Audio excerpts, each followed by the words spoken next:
सावित्री सावित्री ज्योतिराव फुले, सातारा जिल्ह्यातील खंडोजी नाईक यांची कन्या.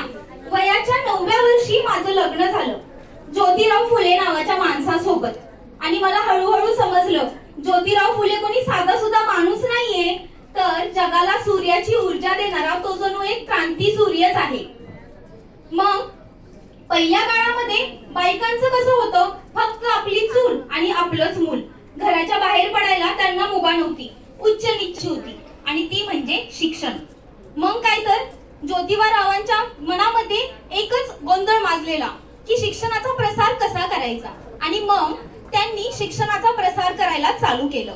एके दिवशी शिक्षणाचा प्रसार चालू करत असताना त्यांची भेट फरान नावाच्या एका ब्रिटिश अधिकारी सोबत झाली. आणि ती फुलेंना म्हणती, मिस्टर फुले, तुम्हाला जर शिक्षणाचा प्रसार करायचा आहे ना, तर त्यासाठी educate woman first, because if woman is educated the whole house is educated. वा वा.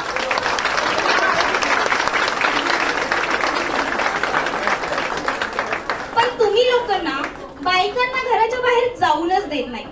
सो बॅड मिस्टर फुले, सो बॅड. आणि मग काय, आता झालं ना सुरू.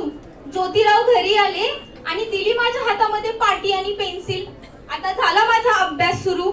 मग बे एक बे, बे दुनी चार, काना मात्रा वेलांटी, आता हाच माझा एक ध्यास. आणि मी शिकले. 1 जानेवारी 1848 रोजी पुण्यातील भिडेवाडा इथे पहिली महिलांची शाळा चालू केली आणि मी पहिली शिक्षिका झाले.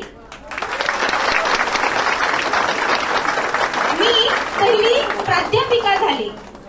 लोकांनी लय छळलं मला. शाळेत जाताना शेण फेकलं, मी सहन केलं. शाळेत जाताना दगडही फेकले, मी तेही सहन केलं. चिखलही मारला, मी तेही सहन केलं. आता पण माझ्या सहनशक्तीचा अंत झाला होता. आणि अचानक एक दिवस काय झालं, एक माणूस माझ्या समोर आला आणि मला म्हणतो कसा, ए टवळे, तुला जर पोरींना शिकवायची एवढीच इच्छा आहे ना, तर तुझी अब्रूचं रक्षण कर. तुला तुझं शिक्षण प्यारं का ती अब्रू. मग मी एका मिनिटासाठी शांत झाले. कदाचित तो विसरला होता की तू कोणत्या रणरागिणी सोबत बोलतोय. दुसऱ्या क्षणाला मी मागे झाले आणि सटकन त्याच्या कानाखाली लावून दिली आणि त्याला म्हटलं, पहिल्यांदा भेटलायस म्हणून थोबाड फोडलंय. पुढच्या वेळेस जर आला ना, तर तुझ्या रक्तानं ही धरती रंगवी.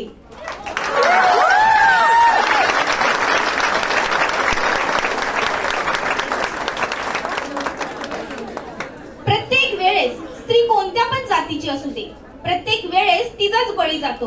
अहो, नवरा मेला तिने सती जायचं का? प्रत्येक नवरा मरण्यापाठी मागं तिचंच काही कारण आहे का?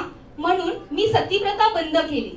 लोकांना प्लेग पासून वाचवण्यासाठी मी हॉस्पिटल चालू केले. आणि अशा पद्धतीने एका छोट्याशा सावित्रीची मी सावित्रीबाई झाले. आणि सावित्रीबाईची मी लोकांची सावित्री माई झाले.